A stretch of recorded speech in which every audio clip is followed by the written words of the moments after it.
આપણા નવા સિલેબસ જે આપણો એનસીઈઆરટી નવો સિલેબસ છે એના પ્રકરણ 11 વિકિરણ અને દ્રવ્યની દ્વૈત પ્રકૃતિ. દ્વૈત પ્રકૃતિ શબ્દ તમે સાંભળ્યો છે, dual nature of radiation and matter.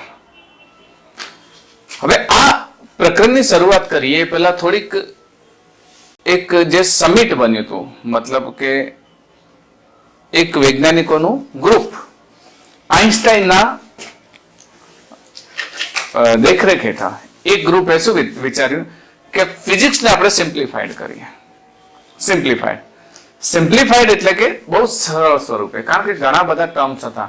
દાખલા તરીકે બળની વાત કરીએ તો બળ ઘણા બધા હતા. ઘર્ષણ બળ, વિદ્યુત બળ, આકર્ષણ બળ, અપાકર્ષણ બળ, ઘણા બધા બળ હતા. હવે એ બધા બળને કેટેગરાઇઝ કર્યા ને એક સિમ્પલ ફોર્મમાં મૂક્યા તો મુખ્યત્વે 4 બળો મળે.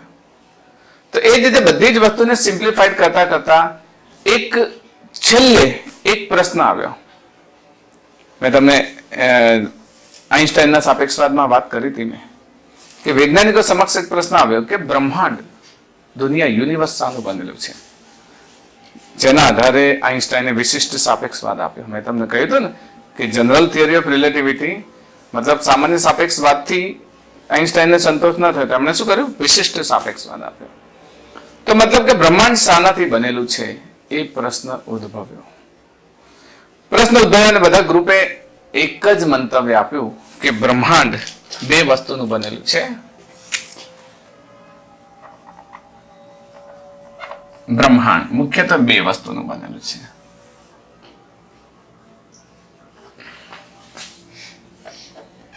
એક છે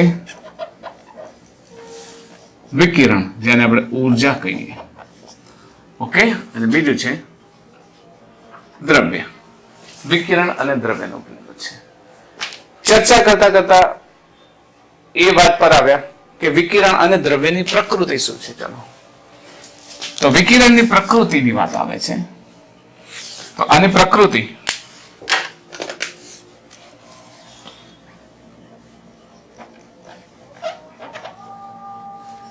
તમે જાણો છો કે વિકિરણની પ્રકૃતિ કેવી છે? તરંગ પ્રકૃતિ.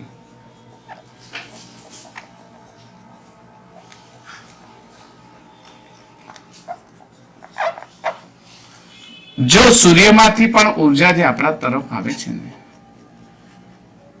આ સૂર્યમાંથી આવતી ઉર્જા એ મુખ્યત્વે ફોટોન સ્વરૂપે આવે છે. ફોટોન જાણો છો ને તમે? સૂર્યમાંથી આવતી ઉર્જા કયા સ્વરૂપે આવે છે? ફોટોન સ્વરૂપે આવે છે. ફોટોન એટલે one kind of packets, bundle. આ તમે જે હોળીમાં તમે જે ફુગ્ગામાં પાણી ભરો છો ને એ પ્રકારે પેકેટ છે, એને તમે ફેંકો તો રસ્તામાં ક્યાંય કલર વિખેરતા નથી. તેમાં ફોટોન્સ પણ રસ્તામાં ક્યાં ઉર્જા નહીં વિખેરે, જ્યાં અથડાશે એની સાથે ઉર્જા વિખેરશે.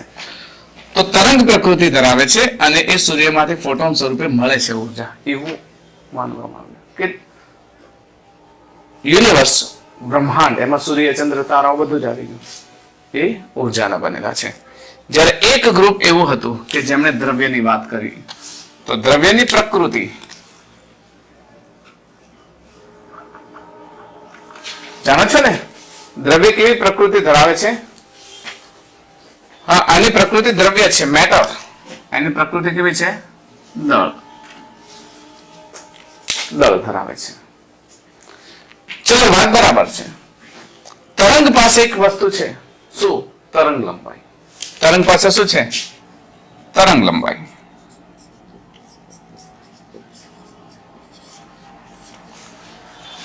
તો દ્રવ્ય પાસે શું છે? વેગમાન. તરંગ પાસે શું છે? તરંગ લંબાઈ. તો આની પાસે શું છે? વેગમાન. આ બધા જ એમના ગુણધર્મો અભ્યાસ કરતા કરતા કરતા કરતા એક વસ્તુ બંનેમાં સામાન્ય મળી. એક વસ્તુ બંનેમાં સામાન્ય મળે ને એ સામાન્ય વસ્તુને શું કહ્યું? ઉર્જા. શું કહ્યું? ઉર્જા. એનર્જી આમાંય હતી ને એનર્જી આમાંય હતી. વિકિરણમાં પણ એનર્જી હતી, જેને આપણે ઉર્જા જ નામ આપ્યું છે. તો આ બંનેમાં સમાન હતું. પરંતુ એ બંનેની સિમિલરિટી દર્શાવવા માટે ઘણા બધા સાયન્ટિસ્ટે પ્રયત્નો કર્યા. એમાં એક મુખ્ય ડી બ્રોગલી યાદ હશે તમને, મેં તમને સમજાવ્યું છે. ડી બ્રોગલી એટમમાં સમજાવેલું છે કે ડી બ્રોગલી, આમાં તમારા એટમ ચેપ્ટરમાં મેં ક્વોન્ટાઇઝેશન પણ સમજાવેલું છે. તો ડી બ્રોગલીએ પોતાના થીસીસનો વિષય બનાવ્યો, પોતાના જે પીએચડી નો વિષય બનાવ્યો. શું? કે તરંગ અને દ્રવ્ય, મતલબ વિકિરણ અને દ્રવ્ય એક જ છે એ વાતે. ને એમણે ઘણા બધા તર્કો આપ્યા. એમણે તો એવું પણ કહ્યું કે દ્રવ્યમાં મુખ્યત્વે શું છે? ઇલેક્ટ્રોન. શું છે? ઇલેક્ટ્રોન. આપણે તરંગ પ્રકાશશાસ્ત્ર તમે જોયું હશે કે ઇલેક્ટ્રોન એટલે એક સ્લીટ પર જ્યારે ઇલેક્ટ્રોનનો મારો કરવામાં આવે ત્યારે એ સ્લીટ, એની સામેની સ્લીટ પર પ્રકાશિત અપ્રકાશિત આવી રીતે ફ્રેમ જોવા મળે છે. ને આવું કોણ દર્શાવે છે? પ્રકાશ દર્શાવે છે, વિકિરણ દર્શાવે છે. તો મતલબ તરંગ, ઇલેક્ટ્રોન પણ શું દર્શાવે છે? તરંગ પ્રકૃતિ દર્શાવે છે. ઇલેક્ટ્રોન કેવી પ્રકૃતિ દર્શાવે છે? તરંગ પ્રકૃતિ. ઓકે, આવું એમણે સમજાવ્યું. ને આના વિશે તો આપણે જાણીએ જ છીએ કે તરંગ પ્રકાશશાસ્ત્ર અને કિરણ પ્રકાશશાસ્ત્રમાં આપણે વિકિરણ વિશે અને પ્રકાશ, કારણ કે પ્રકાશ શું છે? ઇલેક્ટ્રોમેગ્નેટિક વેવ છે, એ પણ રેડિયેશન છે. તો એના વિશે આપણે ઘણું બધું ભણી ગયા છીએ. તો ડી બ્રોગલી એવું સમજાવ્યું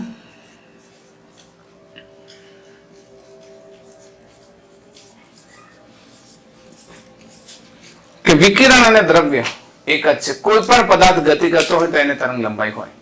ઇવન આટલો મોટો દડો તમે ફેંકો તો એને પણ તરંગ લંબાઈ હોય. અને એ તરંગ લંબાઈ શોધવા માટે એમણે સૂત્ર આપ્યું હતું. કયું? Lambda is equal to h upon p, જ્યાં p બરાબર mv. m બરાબર શું છે? પદાર્થનું દળ.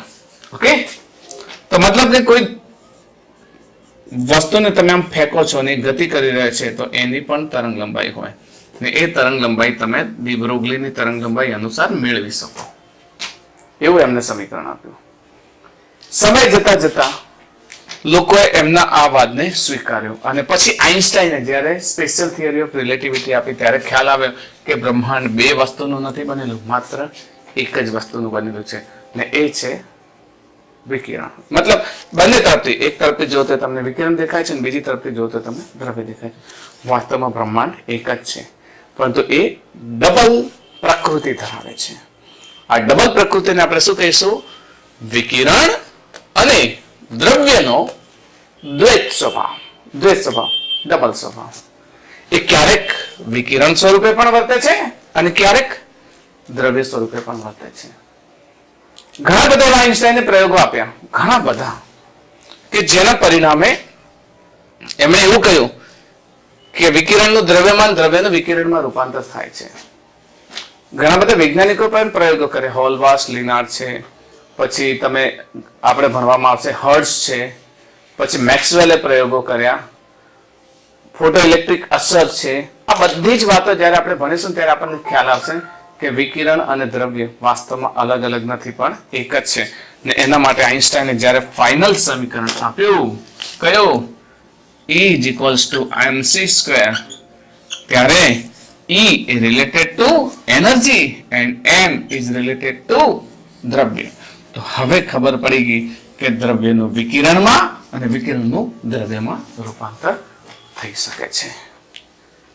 ઓકે, આ માટે 1924માં ડી બ્રોગલીને નોબેલ પારિતોષિક મળ્યો. એમનો જે સબ્જેક્ટ હતો ને એના આધારે એમને નોબેલ પારિતોષિક મળ્યો. અને એમને જે આ તરંગ લંબાઈ આપી, આજે પણ ડી બ્રોગલીની તરંગ લંબાઈ નામે ઓળખાય છે.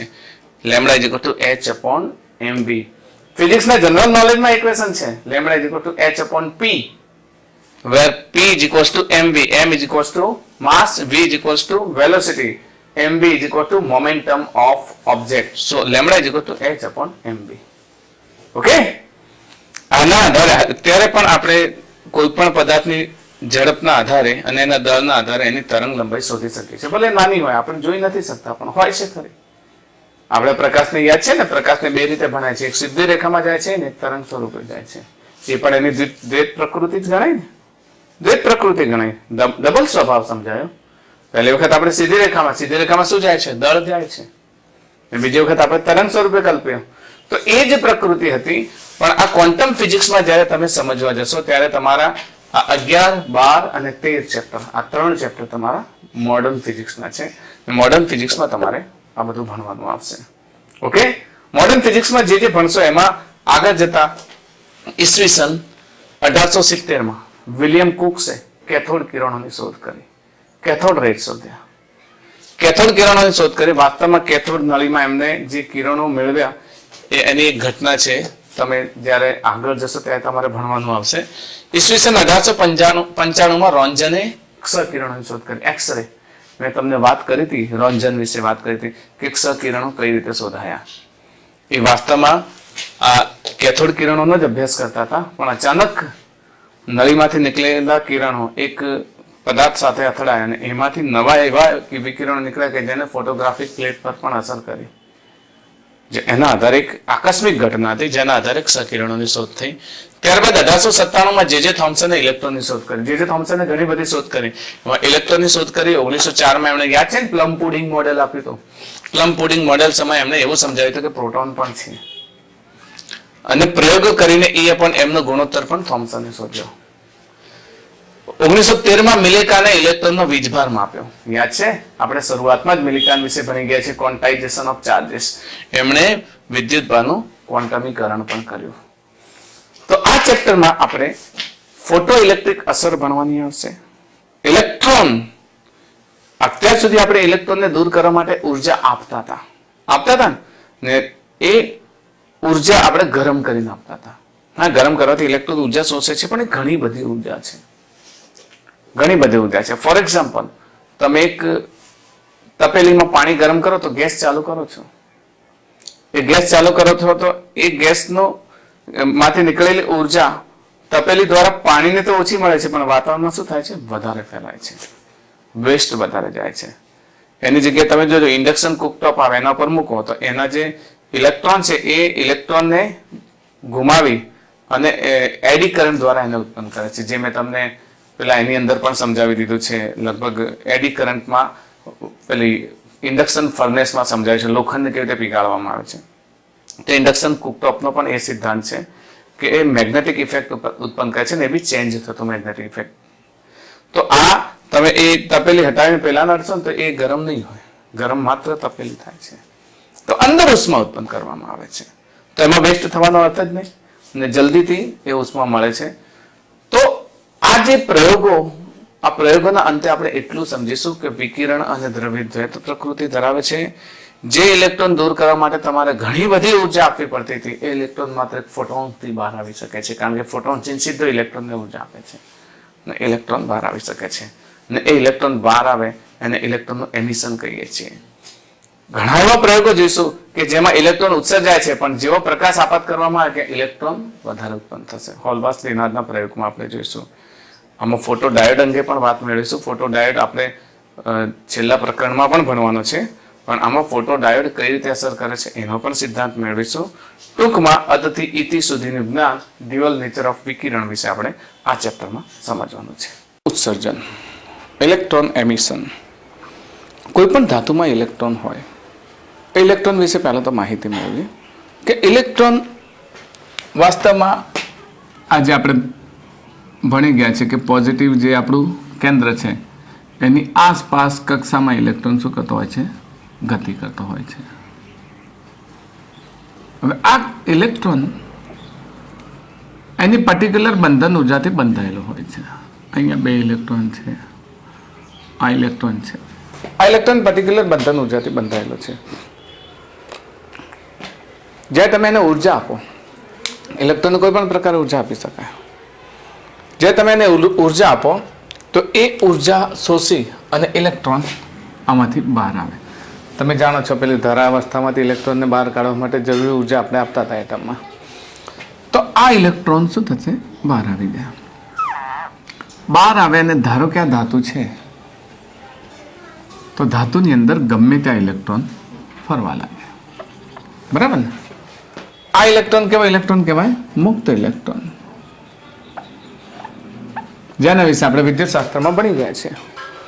હવે આ ઇલેક્ટ્રોન એની ઉર્જા પ્રમાણે ફરે છે, બહુ હાઈ વેલોસિટીથી ફરે છે.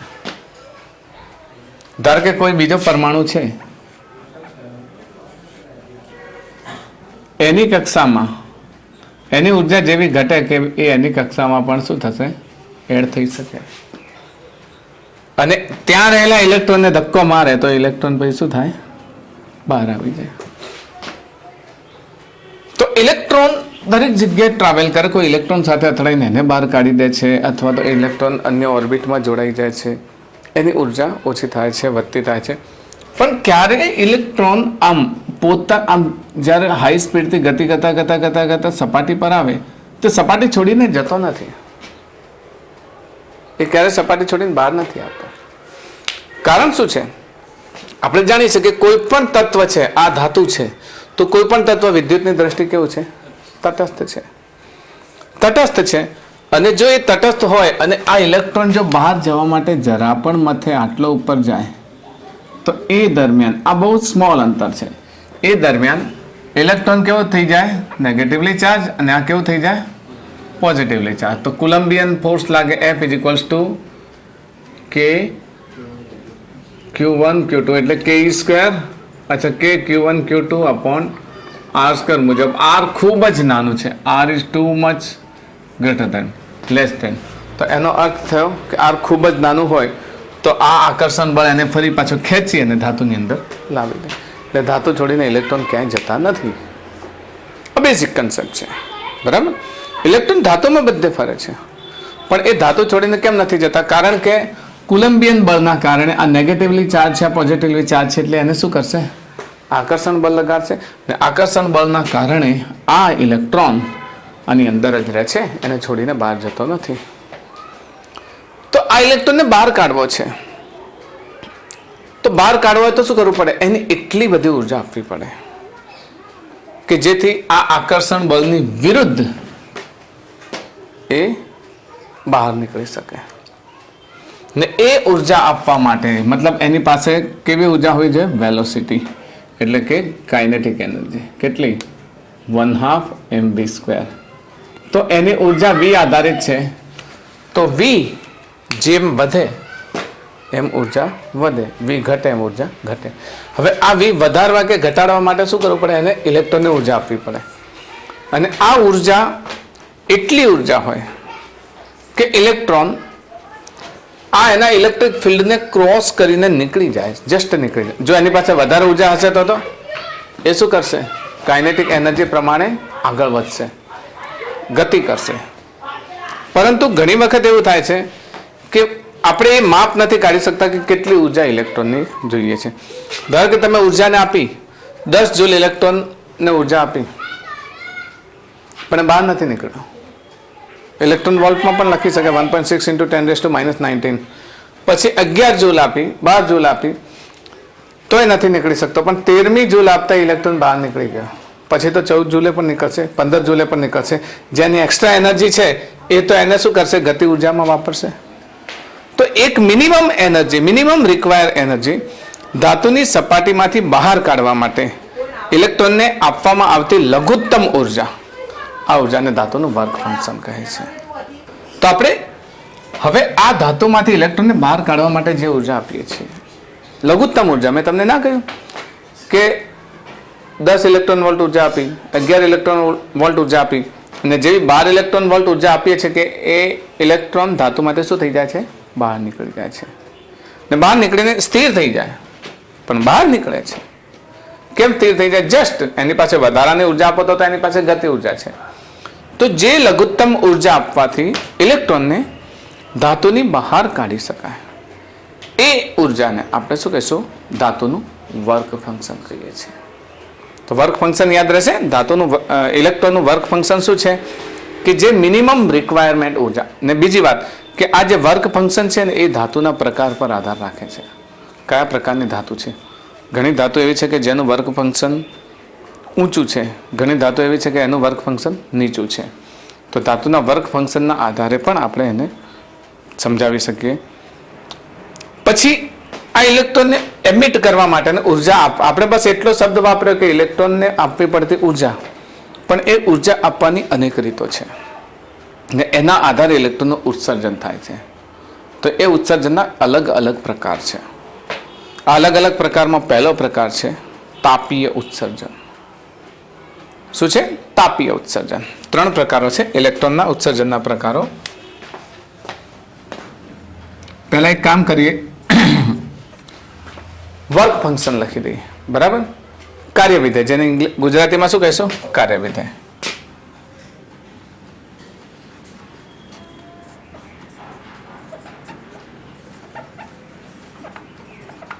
કાર્યવિધેય ગુજરાતીમાં પણ પૂછી નાખે, જેને શું લખીશું?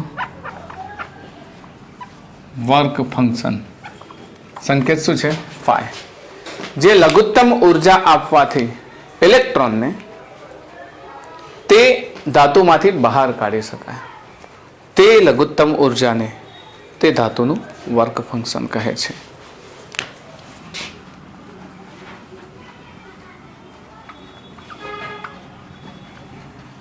જે લઘુત્તમ ઉર્જા આપતા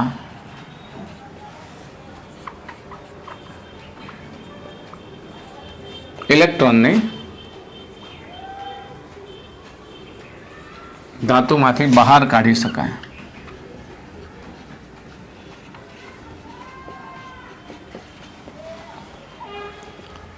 તે ઉર્જાને ધાતુનું વર્ક ફંક્શન કહે છે, જેને આપણે કહીશું ફાઈ કહે છે. હવે વર્ક ફંક્શન જે ઉર્જા આપવામાં આવે એને ફાઈ નોટ કહે છે. હવે વર્ક ફંક્શનને આપણે ઇલેક્ટ્રોન વોલ્ટમાં માપીએ છીએ. ઇલેક્ટ્રોન વોલ્ટ વાસ્તવમાં ઉર્જાનો એકમ છે. જેમ જૂલનો એકમ છે ને એમ ઇલેક્ટ્રોન વોલ્ટનો પણ એકમ છે. ઇલેક્ટ્રોન અને વોલ્ટ બે શબ્દને જો તમે એક સાથે સમજો તો તમને ઇલેક્ટ્રોન વોલ્ટ આવડી જાય. ઇલેક્ટ્રોન અને વોલ્ટ, 1 વોલ્ટની અસર હેઠળ ઇલેક્ટ્રોનમાં ઉદ્ભવતા પ્રવેગને 1 ઇલેક્ટ્રોન વોલ્ટ કહે છે. એ પ્રવેગ ઉત્પન્ન કરવા માટે ઉદ્ભવતી ઉર્જા 1 વોલ્ટના વિદ્યુત સ્થિતિમાનના તફાવત વડે પ્રવેગિત કરતા તેણે મેળવેલી ઉર્જાને 1 ઇલેક્ટ્રોન વોલ્ટ ઉર્જા કહે છે. સાચી વાત છે, કોઈ પણ વસ્તુ પ્રવેગિત થાય તો એની પાસે ઉર્જા હોય. તમે કોઈ બી વસ્તુને ફેંકો તો પ્રવેગિત થાય છે. પહેલાં વધારે વેગ છે, પછી વેગમાં ઘટાડો થાય અથવા ઓછા વેગથી વધારે વેગ તરફ જાય. તો 1 ઇલેક્ટ્રોન વોલ્ટ વિદ્યુત સ્થિતિમાનની તફાવત હેઠળ ઇલેક્ટ્રોનમાં ઉદ્ભવતા પ્રવેગને. હવે આનો અર્થ પણ સમજાવી દો કે ધારો કે આ એક પ્લેટ છે, આ કેપેસિટરની એક પ્લેટ છે પોઝિટિવ અને બીજી પ્લેટ છે નેગેટિવ. આ બંને વચ્ચે આપણે 1 વોલ્ટનો વિદ્યુત સ્થિતિમાનનો તફાવત ઉત્પન્ન કરીએ, 1 વોલ્ટ. તો આ 1 વોલ્ટ વિદ્યુત સ્થિતિમાનના તફાવત હેઠળ અહીંયા ઇલેક્ટ્રોનને મૂક્યો તો ઇલેક્ટ્રોન નેગેટિવ પ્લેટથી કઈ તરફ ગતિ કરશે? પોઝિટિવ.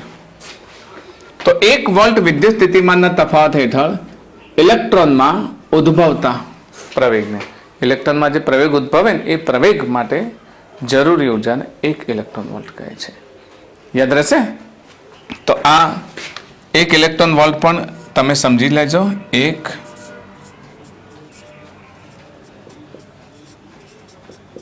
ઇલેક્ટ્રોન વોલ્ટ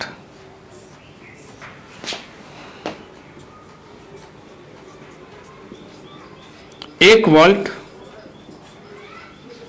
વિદ્યુત સ્થિતિમાન વડે ઇલેક્ટ્રોનને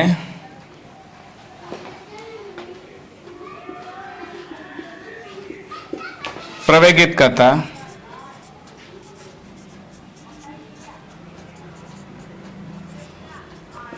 ઇલેક્ટ્રોનને મેળવેલી ઉર્જાને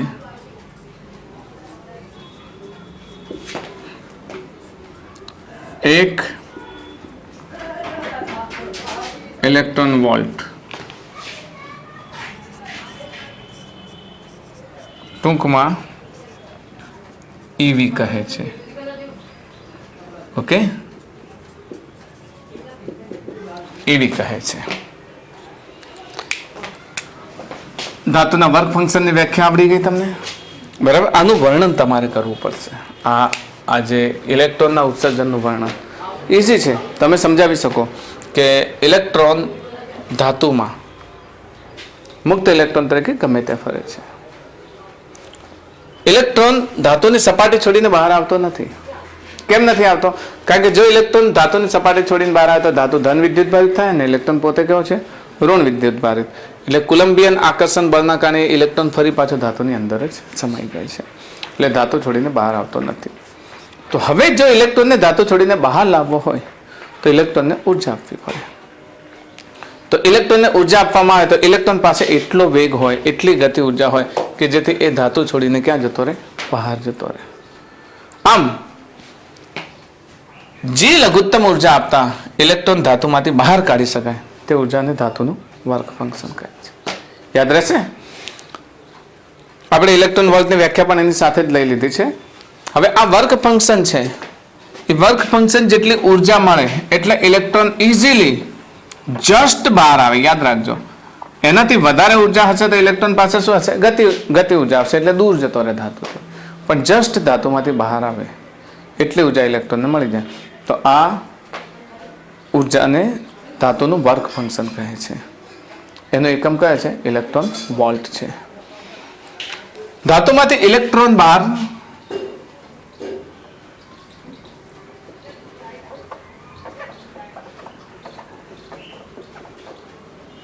ઇલેક્ટ્રોનનું ઉત્સર્જન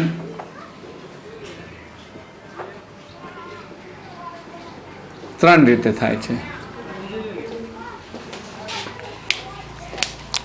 એમાંથી એક છે તાપીય ઉત્સર્જન, થર્મલ એમિશન.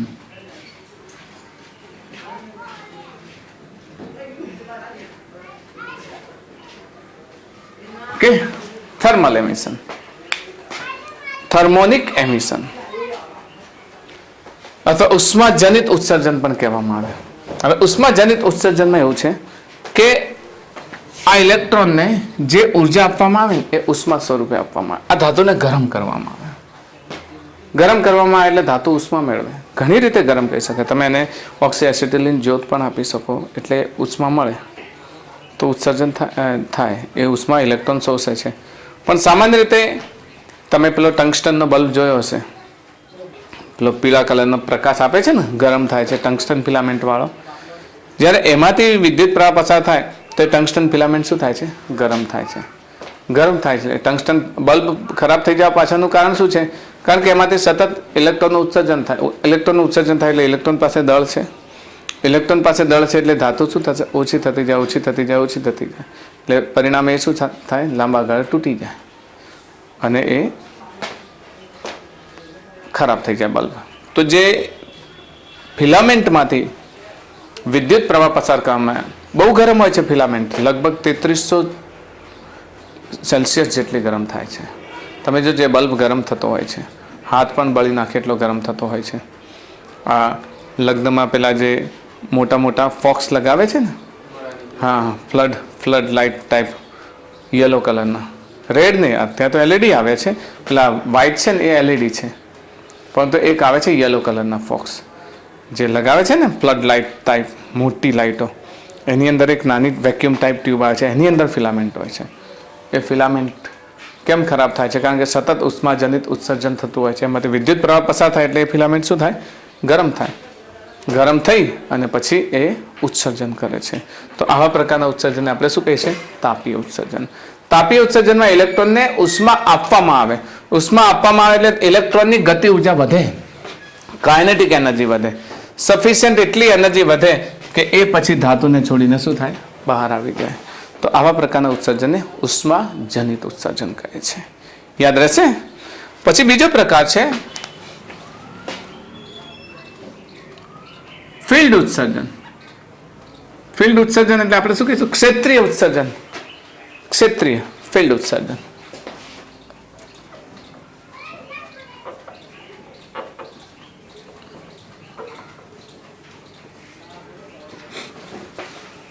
ફિલ્ડ ઉત્સર્જનમાં શું થાય છે કે ધાતુની એક સપાટી લેવામાં આવે, આ ધાતુની સપાટી લઈ લીધી,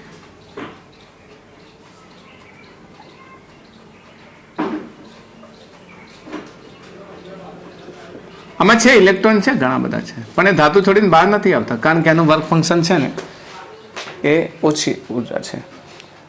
પરંતુ અહીંયા તમે એક હાઈ ઇલેક્ટ્રિક ફિલ્ડ લગાવી દો, પોઝિટિવલી ચાર્જ, એટલું હાઈ ઇલેક્ટ્રિક ફિલ્ડ લગાવો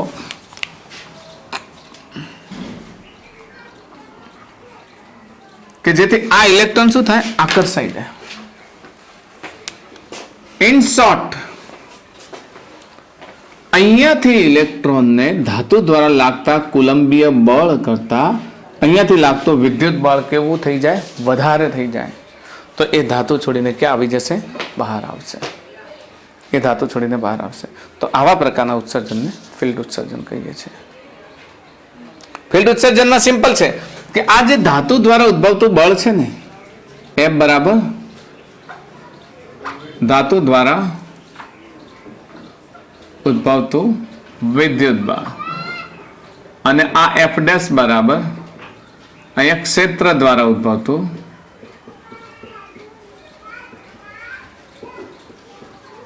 વિદ્યુત બળ. તો અહીંયા જો F dash greater than F થશે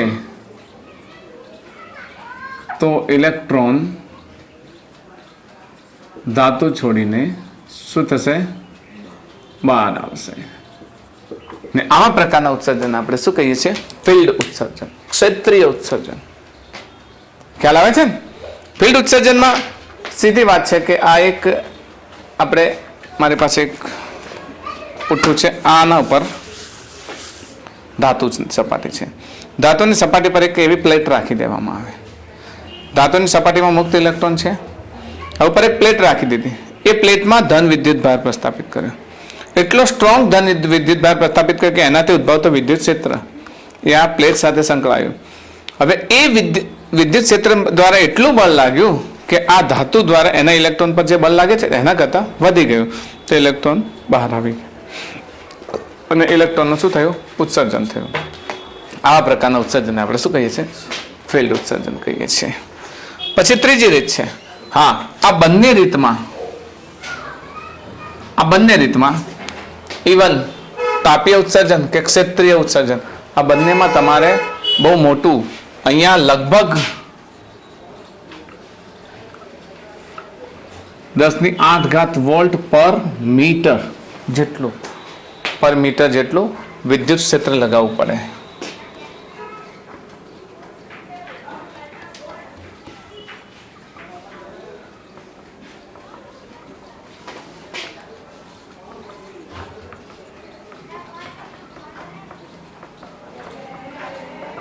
મતલબ કે તાપીય ઉત્સર્જનમાં તમારે ઘણી બધી ઉર્જા આપવી પડે. ફિલ્ડ ઉત્સર્જનમાં તમારે આ જે 10⁸ વોલ્ટ પર મીટર જેટલું ઊંચું વિદ્યુત ક્ષેત્ર લગાડવું હોય તો ઘણી બધી ઉર્જા તમારે લગાડવી પડે છે. તો આ બંનેમાં ઇલેક્ટ્રોન પછી એ પણ લગાવ્યા પછી કેટલા સમય ઇલેક્ટ્રોન બહાર આવશે એ ખબર નથી હોતી. પરંતુ ત્રીજી રીત કઈ છે, ફોટો ઇલેક્ટ્રિક ઉત્સર્જન.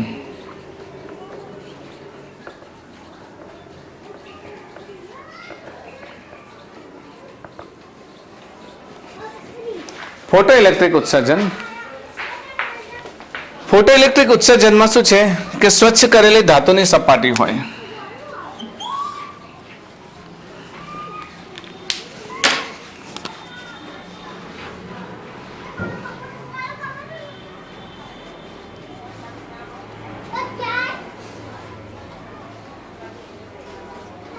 ધાતુની સપાટીમાં ઘણા બધા ઇલેક્ટ્રોન છે.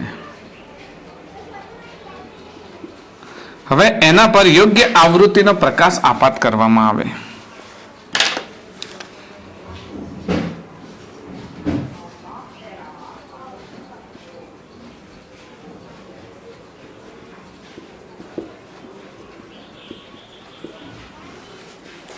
તો તો યોગ્ય આવૃત્તિનો પ્રકાશ આપાત કરવામાં આવે તો આ ઇલેક્ટ્રોન પછી શું થાય, તરત જ ઉત્સર્જન થઈ જાય એનું.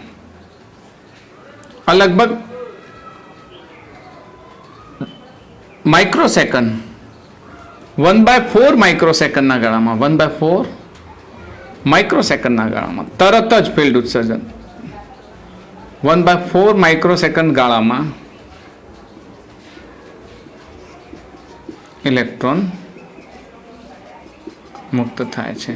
મતલબ આ બે પ્રક્રિયામાં ઇલેક્ટ્રોન ઉત્સર્જન થતા ઘણો વધારે વાર લાગે, પ્લસ ઘણી બધી ઉર્જા ખર્ચ કરવી પડે. અહીંયા યોગ્ય આવૃત્તિ વાળો જેવો પ્રકાશ આપાત કરો ને કે પ્રકાશની અસર હેઠળ ઇલેક્ટ્રોન મુક્ત થાય છે અને આ ધાતુ છોડીને તરત બહાર આવે, કારણ કે એ પ્રકાશ છે એની પાસે જે આવૃત્તિની ઉર્જા છે એ ઇલેક્ટ્રોન મેળવશે એટલે ઇલેક્ટ્રોન પાસે ઉર્જા આવી ગઈ અને ઇલેક્ટ્રોન શું થશે, બહાર આવી જશે.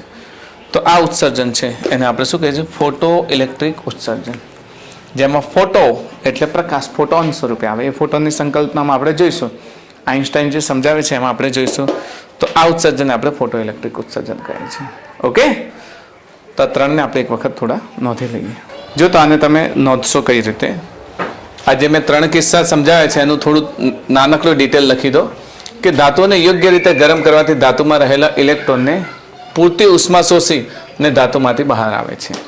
આવા ઉત્સર્જનને આપણે શું કહીએ, ઉષ્માજનિત ઉત્સર્જન અથવા તાપીય ઉત્સર્જન કહે છે. દાખલા તરીકે ફિલામેન્ટમાંથી વીજ પ્રવાહ પસાર કરતા ફિલામેન્ટ શું થાય છે, ગરમ થાય છે અને ઉષ્માને લીધે ઇલેક્ટ્રોનમાં પૂરતી ગતિ ઉર્જા આવે છે અને ઇલેક્ટ્રોન ધાતુમાંથી બહાર આવે છે.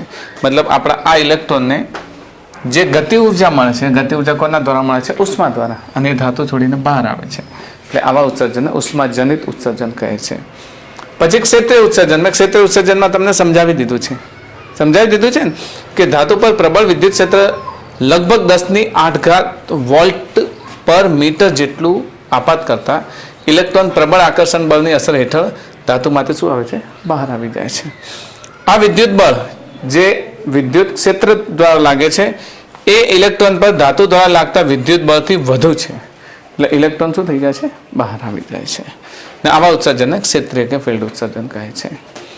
પછી આજે ફોટો ઇલેક્ટ્રિક ઉત્સર્જન મેં તમને સમજાવ્યું છે કે ફોટો ઇલેક્ટ્રિક ઉત્સર્જનમાં શું છે, સ્વચ્છ કરેલી ધાતુની સપાટી, એ સપાટી પર યોગ્ય આવૃત્તિ વાળો પ્રકાશ આપાત કરવામાં આવે તો ધાતુમાંથી ઇલેક્ટ્રોન ઉત્સર્જિત થવાની ઘટનાને ફોટો ઇલેક્ટ્રિક ઉત્સર્જન કહે છે. આવા ઉત્સર્જન એટલે ઇલેક્ટ્રોનને ફોટો ઇલેક્ટ્રોન કહે છે. અમે વર્ક ફંક્શન આધારિત એક કોષ્ટક જે તમારે આપેલું છે બુકમાં, સીજીએમનું વર્ક ફંક્શન કેટલું છે, 2.4 ઇલેક્ટ્રોન વોલ્ટ. આ ઇલેક્ટ્રોન વોલ્ટના ક્રમનું છે.